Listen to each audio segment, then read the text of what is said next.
head football coach of your Georgia Tech Yellow Jackets. That'd be Geoff Collins. Coach, good morning. How are you? Hey, guys. Thanks for having me on.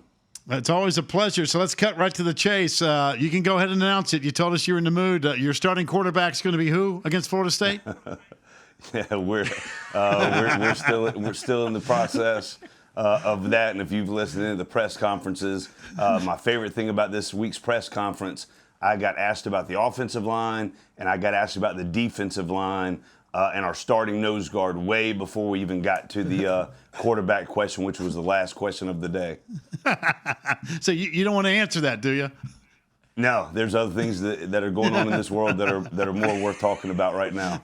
I love it. Beautiful. I think, look, hazard me here for this, okay? I mean, we've known one another a few days, as they say. Yep. I think you like doing this a little bit, don't you? I think this is kind of, I mean, you got the evaluation process and all this, and mystery's a good thing, right? Absolutely. We don't talk about starters in this program. We just talk about guys that are ATL, above the line, to contribute, and that's at every single position on our roster. That's our core philosophy, and we will stick with that all the way through. Coach, I've told you this before. Right. If I was a head football coach, I'd never answer the question. I swear to you, it'd be like, hey, I'll tell you when you're going to find out the starter when we have our first snap, and I may still call timeout and make a change. I mean, I wouldn't tell anybody anything as far as starters are concerned, ever. Absolutely. That's how we do it.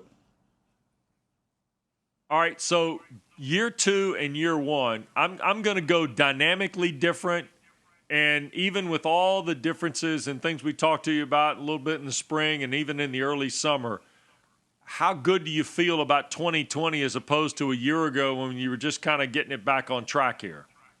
Well, the biggest thing is the development we've had throughout the entire program, the size gains that we've had through the development with our strength coach, and then the length and speed that we've added throughout this entire organization through recruiting. We signed one of the top 2 recruiting classes in Georgia Tech history, and just really proud of the guys, the way they bought in, the way they worked. But one of the biggest things that, and I think in this day and age is very important to talk about, is just what's going on in the country right now. I saw you guys earlier before I got on having Jalen Askew, jersey number 4 for the Georgia Tech Yellow Jackets, had him do the press conference yesterday.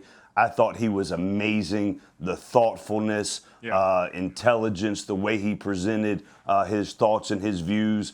And, you know, before he went up there, and he even said this in his speech, that I grabbed him. I was like, Jalen, I've got your back 100%. I love you. I believe in you. I trust you. And he went out there and spoke his heart, and it was genuine. It was passionate, and just really, really proud of him and proud of these guys every single day that I'm blessed to work with them. Coach, I'm glad you said that because we kind of touched base with that with all the stuff that we've played today on the show. Yep. The best speeches are the ones that aren't written, right? When you can get in front of the microphone and say, hey, I have a message, I have a story to tell.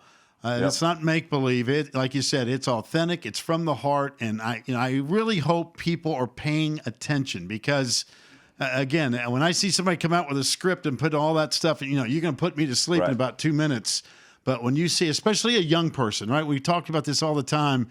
When young adults take ownership, it's such a rewarding sense of satisfaction, whether it's your teammate, a family member, somebody you know, whatever the case may be, because they get it. I mean, there's connection there, and there's a passion and a want to get something done. And, I think that's it.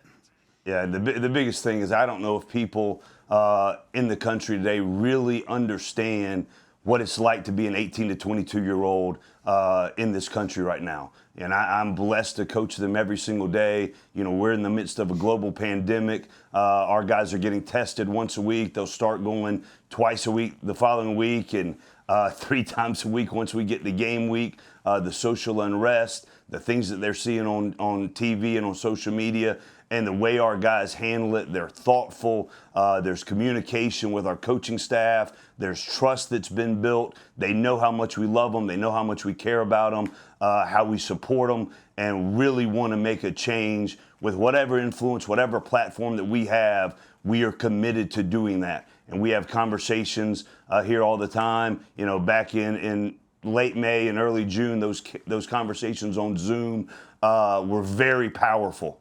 And then you look 2.5 months later, and here we are again.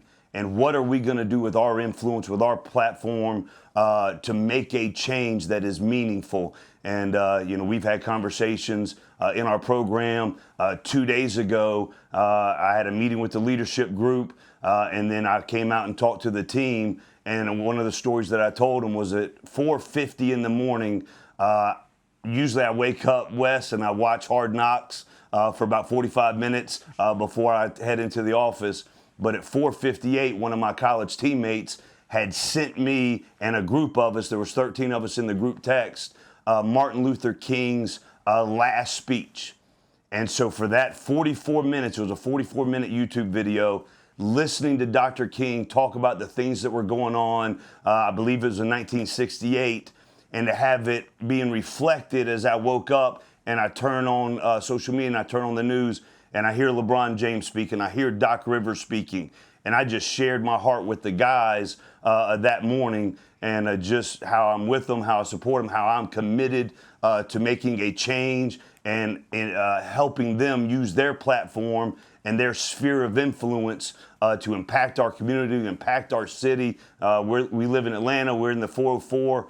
We're 0.7 miles from the Civil Rights Museum. We're 1.7 miles from Ebenezer Baptist Church and Dr. King, where he was able to start all the social change and do such a great impact for our city and our world. And we are committed to continuing to do that here at Georgia Tech. All right, let me ask you this. We are going to play college football here in the most unique situation and circumstance of the modern era for sure, and probably since the early 1900s and the Spanish flu and World War I. That's one subset of what might make this the most unique challenge in college athletics this fall. Because you mentioned 18 to 22, and I'm from the time we first talked with Marvin Wilson, and he's been a guest on here 3 times. We've talked to other football players across the ACC. We've talked to other student athletes. You mentioned the 18 to 22 engagement on this particular issue, Coach. Yep. And here's the thing.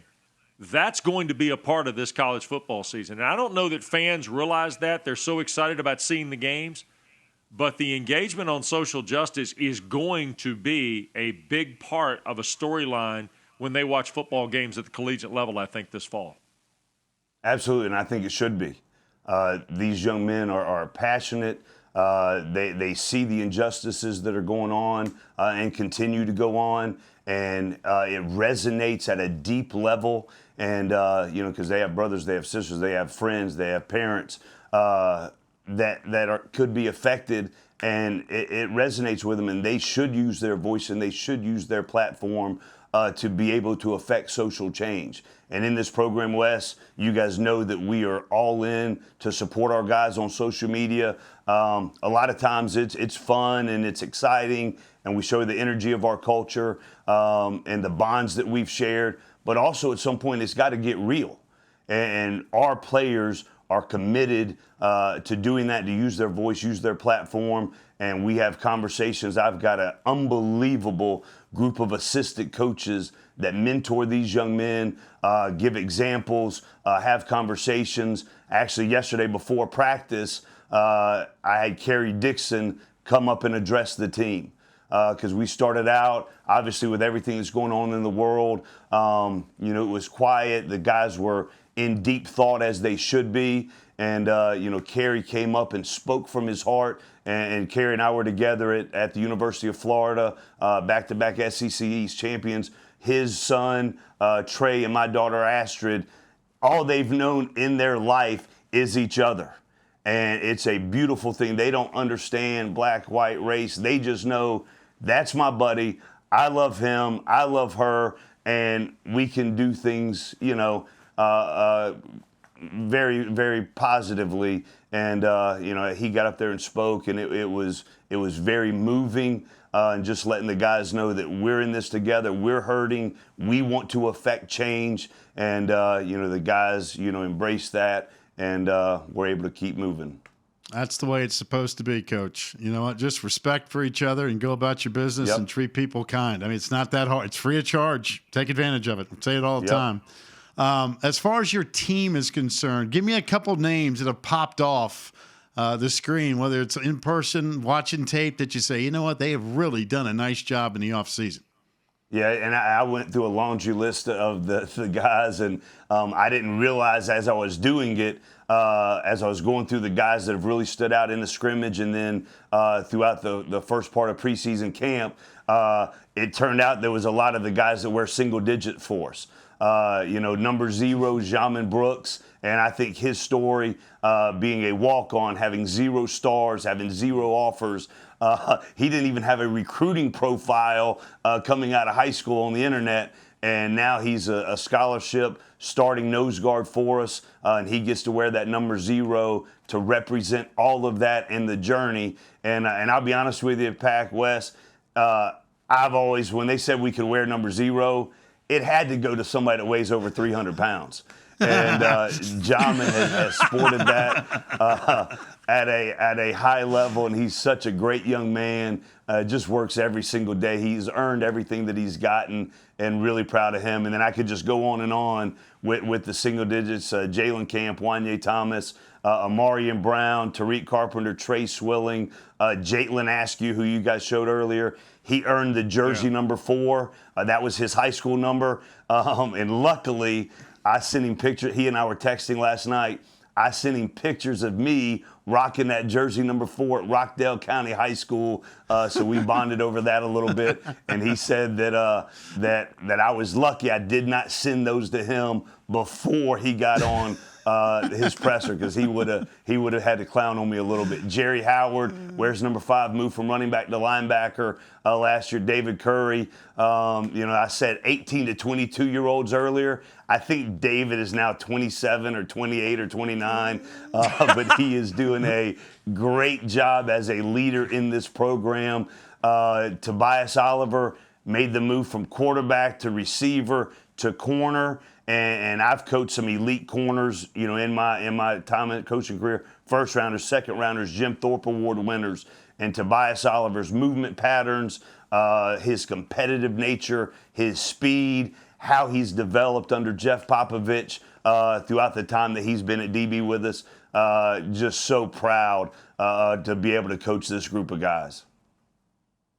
All right, I'm gonna beg you for one thing, and that is you'll come back, because Pac and I want to have a discussion with you that we've had with other coaches. We don't have time for it today, about the waiver the NCAA is awarding in eligibility this year, because I know the impact on roster management could be significant. So I'll ask you if you'll come back and join us some point in the next couple of weeks, maybe, as you get a season underway here, just to talk about how that's going to set up for football.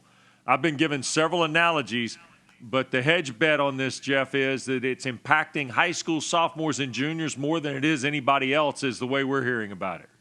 Yeah, that's a true statement. I know there's going to be things that get adjusted with it. And, you guys know that I will come on here every day if you'll let me. I'll come on every 15 minutes. I will wear a different outfit. I will wear a different hat. I'll come sit in the corner with a mask on. I got you 1,000%. But yeah, there are some things that are going to have to be worked out. But as I talked to the leadership group in our program at the beginning of camp, they had 2 major questions that they wanted to be addressed as we were navigating playing the season. First was they truly believe in our health and safety protocols, love what we're doing, how we're putting them in a safe environment, all the steps that we're taking, and they wanted to make sure that before they played anybody, those protocols were going to be on the standard that we are. And I think with all the things the ACC is doing, they feel very secure in that knowledge. And the second piece that they were very concerned about was the eligibility piece and how this season would affect them moving forward. And I think that was a really good decision. Our guys appreciated it. And though, Tariq Carpenter, our big-time safety for us, he had his press conference, and he addressed that very thing, that those were the 2 biggest concerns, the eligibility piece and then the safety and health and safety protocols that were going to be in place at other places. Coach, we appreciate the time. All right. We'll see you in Well, about 15 minutes, all right? About 15. Also, I'll be in a different hat and a different shirt.